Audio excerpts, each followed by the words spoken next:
E quem soltou o resultado do terceiro trimestre de 2025 foi a Vale. E eu faço questão aqui de abrir o relatório de desempenho da empresa para passar linha a linha com vocês a minha interpretação, o que eu acho dessa empresa, se eu acho que é o momento de entrar, se eu não acho que é o momento de entrar, como que vai ser o pagamento de dividendos dessa empresa nesse ano e no próximo ano. Então, se você tem dúvida se a Vale é para você, fica até o final desse vídeo que eu tenho certeza que você vai gostar bastante do conteúdo que eu vou trazer aqui. Além disso, se inscreva aqui no canal, ative o sininho.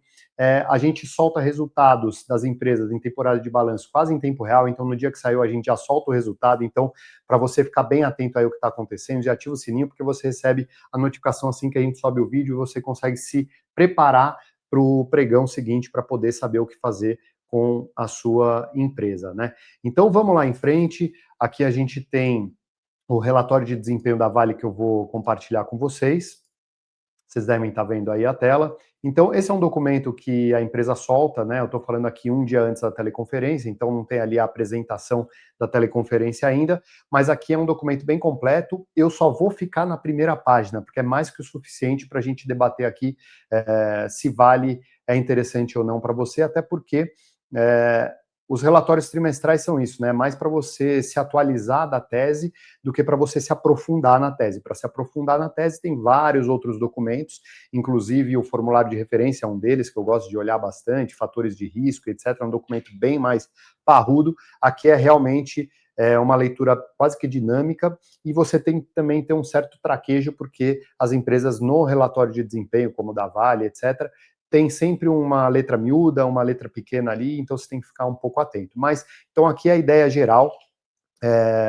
Bom, resumindo, né, pessoal, a parte de receita tri contra tri, né, o terceiro tri de 2025 contra o terceiro tri de 2024, a Vale superou em 9% o resultado anterior, chegando a 10,4 bilhões de dólares, né, a Vale costuma anunciar seus números em dólares, porque tem muito investidor institucional lá de fora, e na parte de receita dos 9 primeiros meses de 2025 contra o mesmo período de 2024, houve uma queda ali de receita, então isso não foi tão positivo, até aqui em vermelho.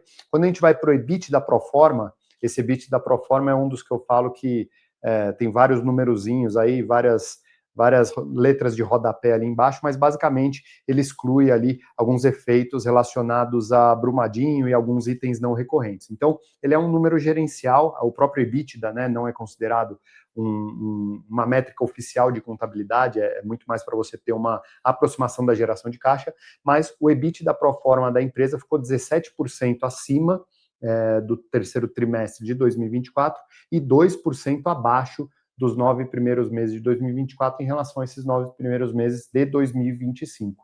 Em relação ao resultado do trimestre, né, você vê que a receita cresce 9 e o EBITDA cresce 17. Por que isso? Primeiro, maior volume de extração, isso traz um pouco mais de eficiência para a cadeia, né, porque você dilui ali as despesas, né, os custos eles são variáveis, mas as despesas tem várias delas que acabam sendo diluídas por um volume maior de produção. Ao mesmo tempo, o custo all-in, né, que eles chamam, que é o custo que inclui frete, etc., ele caiu. Então, isso possibilitou, com um aumento de receita de 9%, trazer um EBITDA 17% maior, né? Isso também se refletiu no fluxo de caixa livre. Então, o fluxo de caixa livre do terceiro trimestre de 2024, que tinha sido 512 milhões de dólares, ele veio 1,6 bilhão de dólares, então basicamente 3 vezes o fluxo de caixa livre recorrente do terceiro trimestre de 2024, e quando você olha 9 meses de 2025 contra 9 meses de 2024, houve um crescimento de 4%, tudo isso em dólar, né? Então, aqui você pega bem essa eficiência que a Vale conseguiu trazer para esse trimestre. Isso está bem claro aqui na parte de destaques, né? Então, primeiro, forte desempenho em vendas em todos os segmentos. Então, ela traz aqui que ela teve um volume de venda 5% maior no minério de ferro, né? Então, ele conseguiu vender 4 milhões de toneladas aí, mais 4 milhões de toneladas. Então, isso é bem interessante. Todo o ganho de eficiência na parte de minério de ferro tem bastante efeito no EBITDA para Vale. Cresceu 20% o volume de cobre e cresceu 6% o volume de níquel, né? Então isso tem muito a ver com o que ele chama aqui de sólido desempenho operacional. Então, ela está conseguindo, de uma forma muito eficiente, trazer um desempenho melhor de volume de vendas para a empresa. Então, você imagina quando o minério de ferro subir, se ela mantiver essa mesma eficiência, o impacto no resultado que isso pode trazer, né? Mas lembrando, a Vale é uma empresa de commodity, ela é uma tomadora de preço. Então, quando você trabalha num mercado que tem como produto principal uma commodity, né, você literalmente você não consegue se diferenciar tanto dos outros players. Então, a demanda pelo seu produto vai aonde tem o preço mais eficiente, ou tem alguma coisa a ver com oferta e demanda, tem várias coisas que impactam. Então, a Vale acaba sendo essa empresa que ela precisa ser extremamente eficiente para extrair esse minério para poder entregar lá na ponta final para o acionista um lucro líquido, né, um incremento de patrimônio e até mesmo um pagamento de dividendos. Né. Aí ela fala aqui, o segundo ponto, o preço médio realizado de finos de minério de ferro foi $94 por tonelada, e isso ele fala que supera os preços de referência por conta de uma estratégia de portfólio de produto. O que ela quer dizer com isso? Que ela consegue entregar muitas vezes um minério de uma qualidade maior para um cliente que precisa de uma necessidade específica, às vezes ela entrega um minério equivalente ao de mercado para alguma outra atividade, então ela consegue, de alguma forma, ter um portfólio que permite ela aumentar e ter um prêmio em relação ao preço de commodity de referência, né? Então, acabei de falar agora que ela é tomadora de preço, mas ela consegue, através desse mix, fazer sensivelmente, não é muito, sensivelmente ter uma melhora em relação ao preço de referência, tá?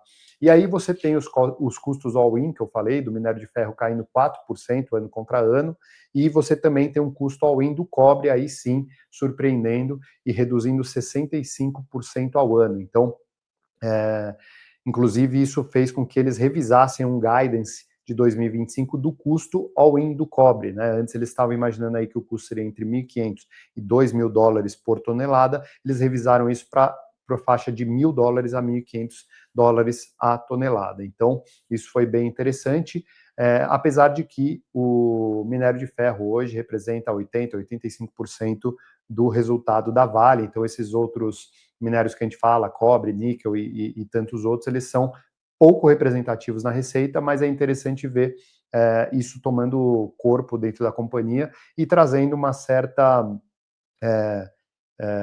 como que eu posso dizer, uma certa diminuir um pouco a dependência do minério, que inclusive é um dos pontos fracos da Vale, é essa dependência do minério de ferro. Né?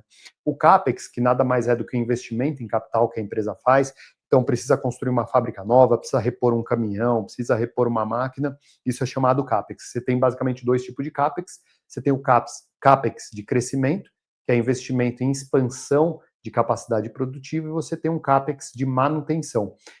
Aqui, o CAPEX da Vale no trimestre foi 1,3 bilhão, isso é um número bastante relevante, seja para qualquer empresa, né?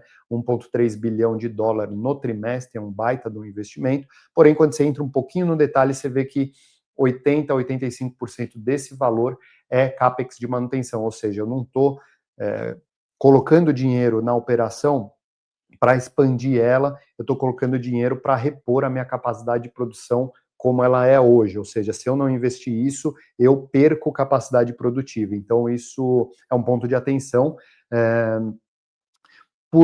Indo para o final aqui, o fluxo de caixa livre recorrente da empresa foi 1,6 bilhão, isso foi 1 bilhão maior no ano contra ano, então um crescimento bem expressivo aí de geração de caixa livre, né, dinheiro no bolso mesmo da companhia, literalmente.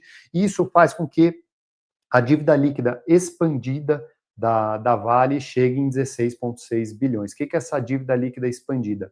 É toda a sua dívida corporativa, mais as obrigações e as provisões que ela faz ali para Brumadinho, aqueles acidentes que ela teve. Então, isso ela considera um passivo, né? Um compromisso, e de fato é. E existe uma banda, né, entre 10 e 20 bilhões de dólares, ou seja, quando ela está de 15 para cima, ela é um pouquinho mais conservadora no pagamento de dividendos para os seus acionistas.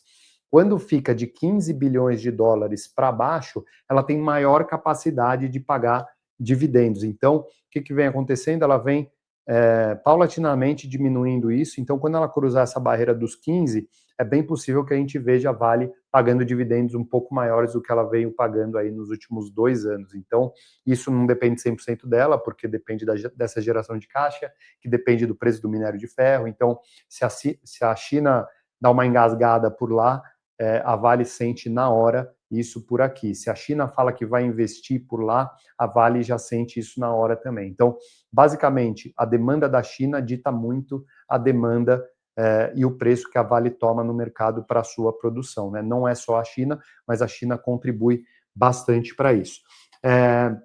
Vale dizer aqui, pessoal, que a companhia ela vem pagando aí por volta de R$ 4,30, R$ 4,50 por ano de dividendos, vai ser isso provavelmente para 2025, e provavelmente vai continuar sendo isso para 2026. Então, representa um yield ali entre 8% e 9%, então é um yield interessante. Por outro lado, é um yield de uma empresa que representa um certo risco para o investidor que está começando.